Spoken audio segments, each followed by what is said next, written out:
Pastor Jordan had a dark secret. His powers were not from God, they were from the devil. Sanctuary Wealth Assembly was the most popular church in Makosi, known for its grand building, lively services, and its charismatic pastor, Pastor Jordan. Pastor Jordan was a tall, handsome man with a deep, commanding voice and a smile that could charm anyone. He wore expensive suits, drove the latest cars, and lived in a mansion that overlooked the town. His wife, Grace, was equally glamorous. She wore designer clothes, had the latest hairstyles, and was always seen with a dazzling smile.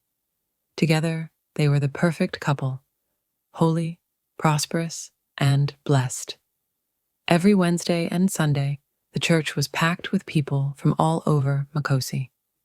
The parking lot was filled with different brands of cars, from luxury sedans to rugged SUVs. People came to hear Pastor Jordan's powerful sermons, witness his miracles, and receive his prophecies. But behind the glitz and glamour, Pastor Jordan had a dark secret. His powers were not from God, they were from the devil. Years ago, Jordan was a struggling pastor with a small, failing church. No matter how hard he prayed or preached, his congregation remained small, and his finances were in shambles. One night, feeling desperate, he visited a powerful witch named Mamacita. "I can make you the most famous pastor in Makosi," Mamacita said, her eyes glowing with a strange light. "But in exchange, you must give me something precious." "What do you want?" Jordan asked, his voice trembling. "All the male children born to you and your wife," Mamacita replied. Jordan hesitated. He and Grace had been trying for a baby for years, and the thought of giving up his children was unbearable.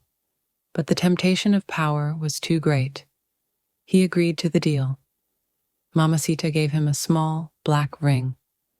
"Wear this always, and you will have the power to heal, prophesy, and attract wealth. But remember, every male child born to you belongs to me."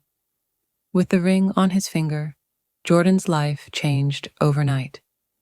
His sermons became electrifying, and people flocked to his church.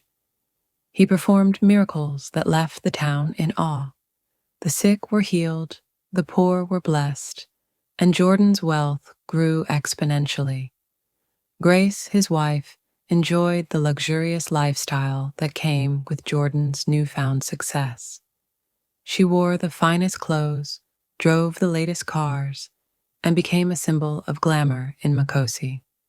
But there was a price to pay. Every time Grace became pregnant and gave birth to a male child, Mamacita would appear in the dead of night and take the spirit of the baby away. Jordan and Grace would wake up to a lifeless body of their son in the morning. They had already lost 2 sons this way, and the pain was unbearable. When Grace became pregnant for the 3rd time, Jordan was filled with both hope and dread. He couldn't bear the thought of losing another child. One night, as Grace slept, Jordan went to see Mamacita. "I can't give you this child," he pleaded. "There must be another way." Mamacita smiled coldly. "A deal is a deal, Pastor Jordan. But if you want to break it, you must give me something even more valuable." "What?" Jordan asked, desperate. "Your life," Mamacita replied. Jordan hesitated. He had already sacrificed so much for his power, but the thought of losing his life terrified him. Before he could respond, Mamacita handed him a small black candle. "Light this candle at midnight and say my name 3 times. If you change your mind, the deal stands." Jordan returned home, torn between his love for his unborn child and his fear of losing everything he had built. As the days passed, he became more and more paranoid. He started seeing shadows in the corners of his eyes and hearing whispers in the wind. One Sunday, during a packed service, Jordan was about to perform a healing miracle when he suddenly froze. The ring on his finger began to burn, and he collapsed on the stage, writhing in pain.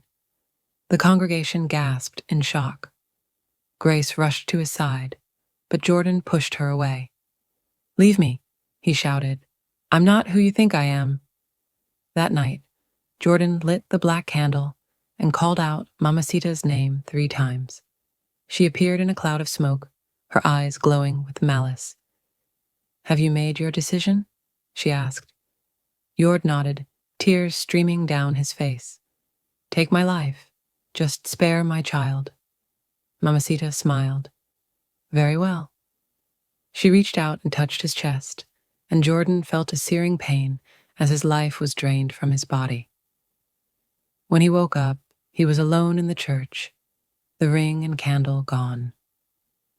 The next morning, the townspeople found the church empty. Pastor Jordan was gone, and so was his wife, Grace. The only thing left behind was a note on the pulpit. "I am not the man you thought I was. Forgive me."